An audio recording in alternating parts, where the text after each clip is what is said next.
So what's up? Magandang umaga sa inyong lahat mga kamanok. Okay, so once again, this is Linyada ng Mamay and nandito ulit tayo upang magbahagi sa inyo ng ilang kaalaman tungkol sa pag-aalaga ng sisiw. So ngayon po ay day 32 na po ng ating mga alagang sisiw at at this moment of time, hawak ko po yung isa. So ito po yung isa sa ating blacks. Okay, so nag-breed po tayo ulit ng blacks kasi naging maayos po, okay, yung ating mga na-breed last season. Kasi ngayon pa lang sila natin natatry na ipasyal at okay naman po sila. Okay, so ito po yung isa sa ating breed na black. So ito po ay may oriental po ito, ano? Yung Peruvian po natin. So maganda po ang naging mixture natin ng breeding. Okay, so yung ating Peruvian breed, medyo pangit nga lang.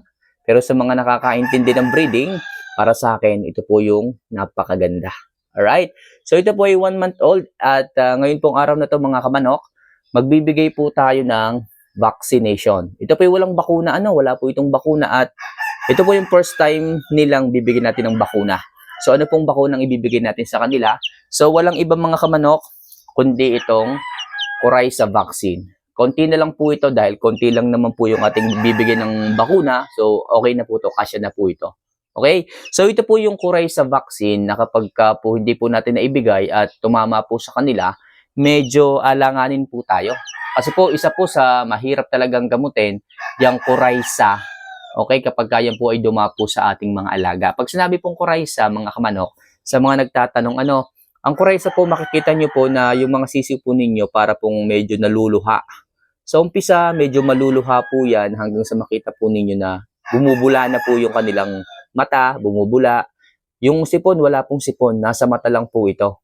Pero hanggat maaari mga kamamay, mga kamanok, bibigyan na po natin. Para po sa ganon, ikakay prevention na rin po. Kasi po yung isang sisiw na tinamaan ng Coryza at napagaling po ninyo, para sa akin, hindi na po siya ganun ka-healthy. Pero hindi ko sinasabi na dapat i-out nyo na po yon.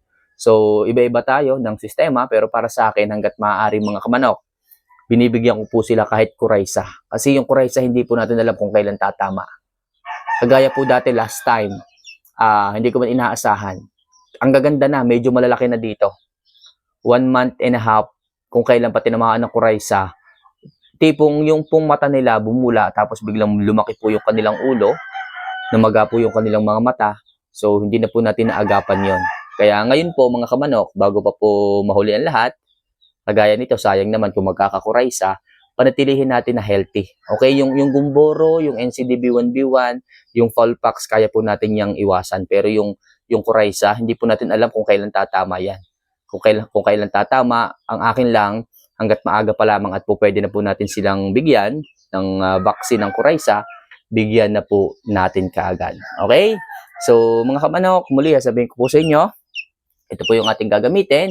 And syempre, intramuscular po ang ating pagbibigay na ito. Intramuscular, pag sinabing intramuscular, inject po natin ito sa pitso ng ating mga alaga sisi, which is normal po yun. Yung po ang natural na administration ng ating Coryza vaccine. Okay, so ngayon gagamit po tayo mga kamanok ng stopper. Kailangan po natin ng stopper, hindi po pwedeng mapalalim yung pag-inject natin sa ating mga alaga kasi medyo bata pa sila, 1 month old pa lang sila.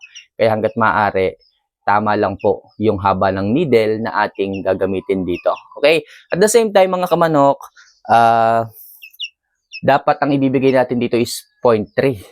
Okay? 0.3 dapat ang ibibigay natin. Pero dito sa akin, 0.1 lang ang ibibigay ko. Patitikimin lang natin. Kasi ang tendency, experience ko po pag nagbigay tayo ng 0.3 sa ating mga 1 month old na ganito, actually dapat 1 month old and 2 weeks ang pagbibigay ng Coryza vaccine. Pero hindi ko na po iniintay yon. Kasi kita ko kanina, nagkakamot na po sila ng mata. Pag nagkamot sila ng mata, ibig sabihin, possible, baka one of these days, magka-Coryza, ayoko po nung ganung masusurprise po ako. Mas maganda na po yung prevention kaysa sa curing o yung paggagamot nito. Okay, napakaganda pa naman nitong ating blacks. Okay, so napaka-heavy bone. Kaya gusto ko yung blacks, heavy bone talaga. Bata pa lang mafe-feel mo na kaagad na yung pitso, lawit. Okay, kaya po napakaganda nito. So ito, lalagay ko muna ulit doon sa ating brooder and sunod-sunod na po ito. Mamaya ipapakita ko po sa inyo isa-isa kung anong itsura ng ating mga bibigyan ng Coryza. So, ito muna yung umpisa, yung ating black Peruvian. Ayan. May konti po itong Peruvian, pero hindi po ito puro. Kinuha lang po natin yung bone structure at syempre yung katangian nitong blacks natin. Ayan, napakaganda. Lalaki po ito, straight comb. Pag sinabi pong straight comb, mga kamanok, malaki po yung palong. Tinik po, tindig. Alright? So, mamaya update ko po ulit kayo sa mga sisiw nating bibigyan. And hindi ko na po ipapakita sa inyo kung paano natin bibigyan kasi alam nyo na. Alright? Pakita ko na lang po sa inyo yung bawat itsura ng ating mga sisiw. Okay? So, paano mga kamanok? Magbibigay muna ako at mamaya i-update ko po ulit kayo. So, next. Ito naman po mga kamanok ang isa sa ating na-breed. Ito po ay kapatid.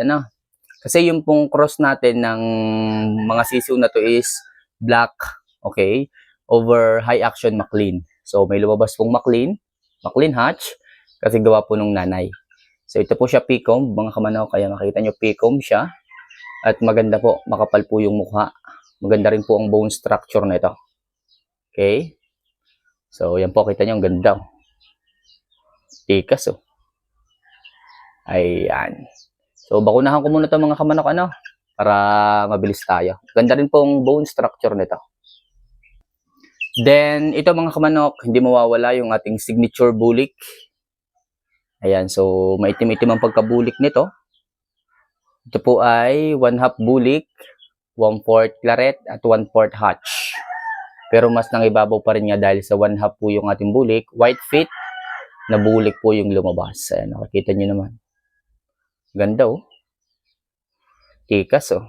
Tapos yung napansin ko mga kamanok, talagang napakaganda ng mga bone structure nila.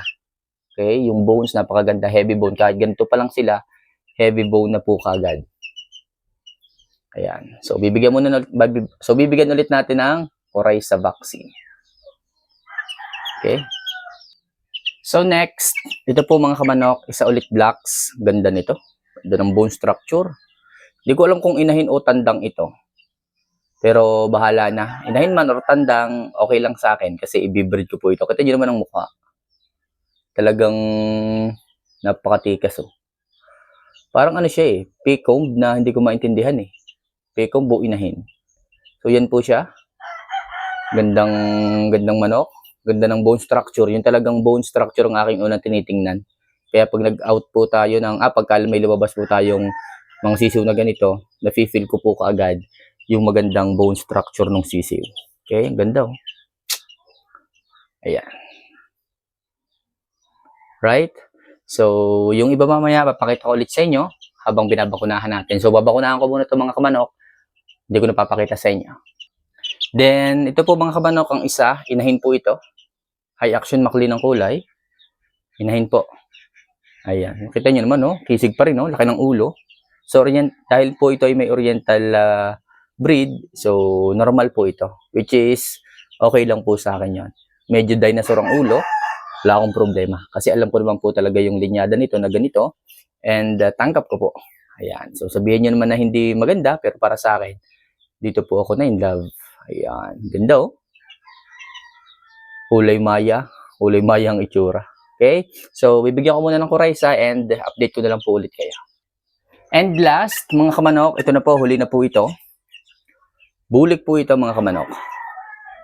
Bulik. Medyo binubuli nga po siya, oh. Pero okay lang. Ayan. Bulik po ito na puti. Lumabas talaga bulik na puti. Kasi yung lolo nila is bulik po na puti. Pero yung tatay nito, bulik na pula. Tapos yung nanay naman niya is bulik lang talaga. Bulik na medyo maputi-puti. So, lumabas po siya na bulik na puti. Tapos yellow feet. Okay? Ang lolo niya, yellow feet. Pero ang tatay at nanay niya, white feet. Okay? So, yun namang white feet, mga kamanok, dahil galing sa kanyang lolo, naglabas ng white feet. Tapos ngayon naman, itinrowback niya yung yellow feet. Ayan, o. Tsaka maganda yung bone structure, mga kamanok. Kasi ganun ako pumili, mga kamanok, pagdating sa mga manok, sa materyales, basta maganda ang buto, walang problema sa akin. Ito niya man ang pao, lalaki. Yan. Okay? So, mga kamanok, 0.1 lang po. 0.1 lang po ang binibigay kong Coryza. 0.1 lang po ang ibinibigay kong Coryza vaccine kasi napapansin ko po pagka masyadong marami, 0.3. hindi po minsan na-absorb ng iba, kaya yung nung ibang sisiw, kaya agad nag-a-abroad.